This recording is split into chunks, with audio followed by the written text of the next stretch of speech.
Assalamu alaikum to everyone. Welcome to our official YouTube channel that is named as Learning of English Language. Today it's our 7th lecture of our YouTube channel and today's topic is future continuous tense. First of all, I will like to request all of you guys to like, subscribe and share our official YouTube channel with your dear and near ones. Let's come to our today's topic and that is future continuous tense. In this lecture, we will discuss about sentence structure, example sentences, and then at the end, I will give you a practice exercise as well. Let's see its identification. वो तमाम sentences जिनकी ending रहा होगा, रही होगी या फिर रहे होंगे वगैरह पे होती है, वो तमाम सेंटेंसेस फ्यूचर कंटिन्यूस टेंस कहलाते हैं. Like we can clearly see that कि continuous tense means the time और the work is still continue. Means कि वो तमाम काम जैसे कि आपके जो भी कंटिन्यूस टेंसेस होते हैं वो रहा वाले को डील करते हैं. फ्यूचर मतलब कि आने वाला टाइम, मुस्तकबिल का टाइम. अब फ्यूचर और कंटिन्यूस दोनों चीज़ें वहाँ पे क्लियरली शो हो रही हैं कि फ्यूचर आने वाला टाइम और कंटिन्यूस रहा वाले जो सेंटेंसेस हैं.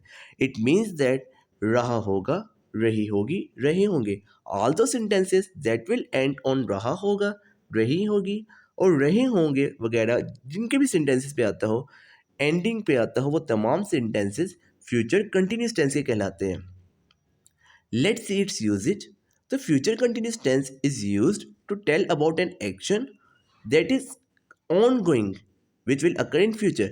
Means not occur till yet, not in past or not in present, but hope so it will be occurred in near future. So all those sentences that will occur in near future, those all the sentences are so called as future continuous tense.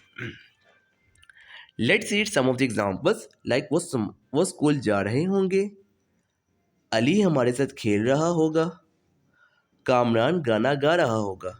Now you can clearly see that word रहा होगा और गाना गा रहा होगा. अब तीनों sentences में आप जब देखें तो इन तीनों सेंटेंसेस में हमें ये देखिए रहा होगा, इट मीन्स दैट ये कंटिन्यूस का टेंस है, और गा that shows a future tense.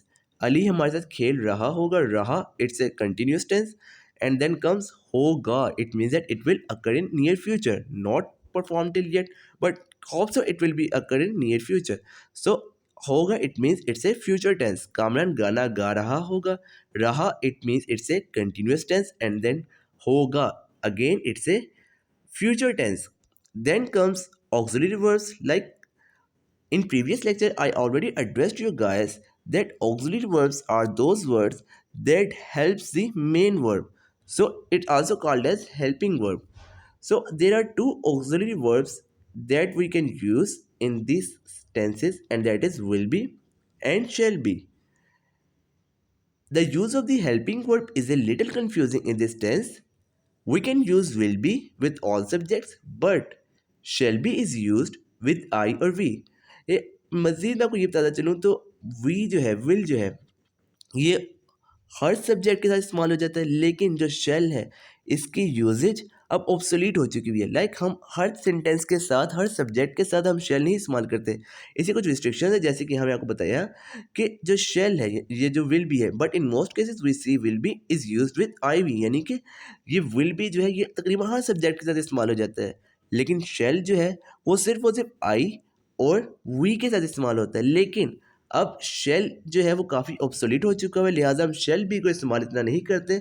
English grammatical में अब वो एडवांस होती जा रही है, तो इंग्लिश ग्रामेटिकल एडवांस में अगर हम देखें तो शेल बी की यूजेज अब कम होती जा रही है, लेकिन विल बी की यूजेज स्टिल उसी तरह की है. तो विल बी का हम यूजेज करते हैं, अब शेल बी इतना यूज़ नहीं होता है, लेकिन अगर यूज़ कर लें तो it's okay, it's not a big problem, but will be is more suitable. In short or in briefly, shall be is less common than will be, and we will use it in formal conversation. And second is suggestion. Suggestion means our advices, our sayings to someone. Predestination means assumed destination, fixed destination. And then last, inevitability. If we talks about its form of verbs, so always in these tenses, first form of verb with ing is used. Rather, it's a simple tenses it's a negative sentences, or it's a interrogative sentences. So in all of these tenses, we use first form of verb with along with ing.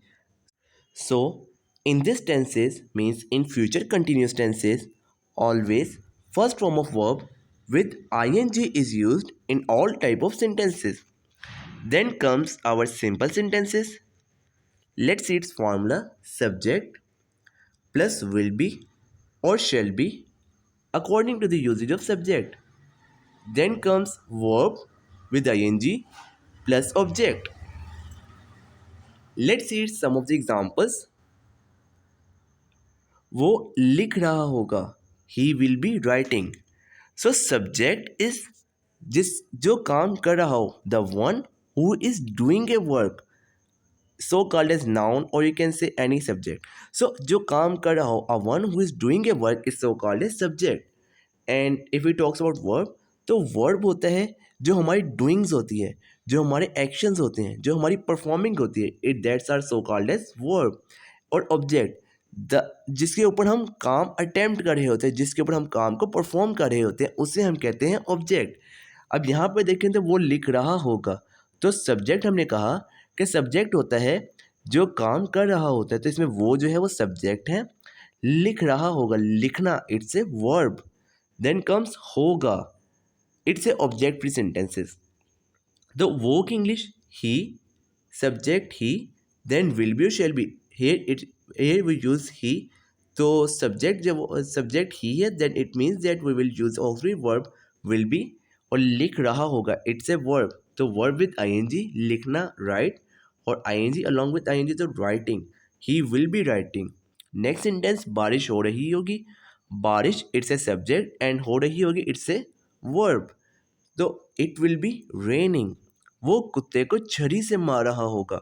वो subject, कुत्ता it's a object. कोई छरी से मारना, मार रहा होगा, it's a verb means it's a doing. तो देखें, he will be beating the dog with stick. Then next sentence is मैं किताब पढ़ रहा हूँगा. मैं इट्स ए सब्जेक्ट, किताब इट्स ए ऑब्जेक्ट, पढ़ रहा हूँगा it's a verb. So sentence will be I shall be reading the book. Here you can clearly see that I is used, so that's why we used auxiliary verb shall here. So किसान फसलें बो रहे होंगे. किसान it's a subject, फसलें it's a object because action is performing on it, so it's a object. बो रहे होंगे it's a verb. The farmers will be sowing the crops. Next come negative sentences.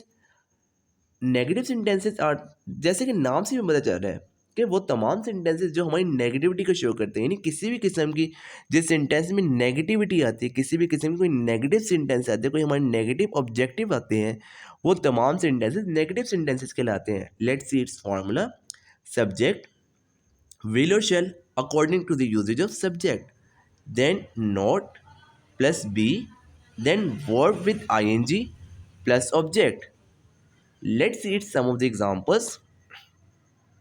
वो लिख नहीं रहा होगा. He will not be writing. बारिश नहीं हो रही होगी.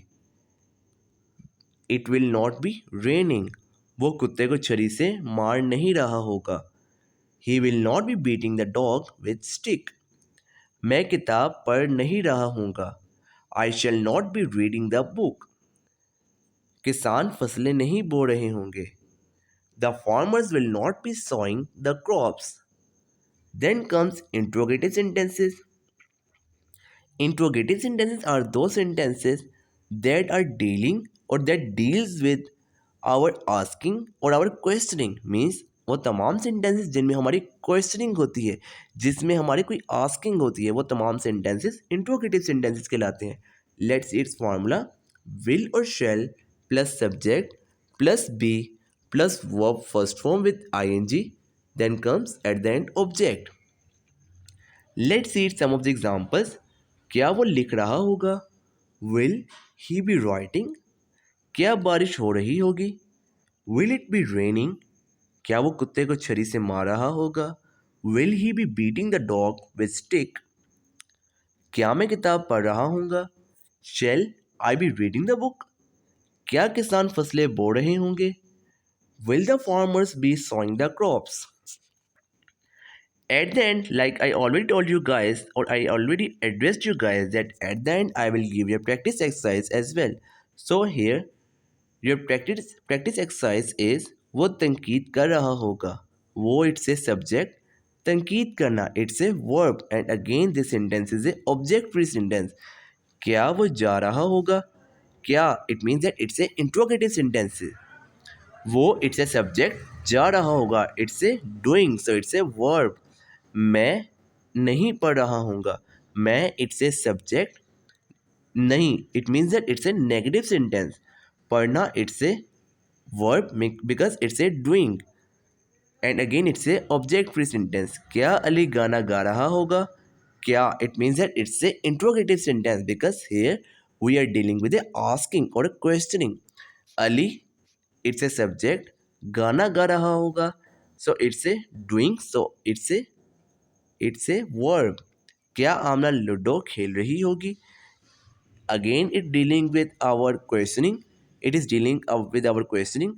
So Amna it's a subject, ludo खेलना it's a object, and then खेल रही होगी it's a verb. If you liked our video, then kindly show your feelings in our comment section. I'll really appreciate your feelings, your thoughts. One more thing that I'd like to request all of you guys, that kindly share our official YouTube channel that is named as Learning of English Language with your dear and near ones. Thanks for watching. Thank you. Allah Hafiz.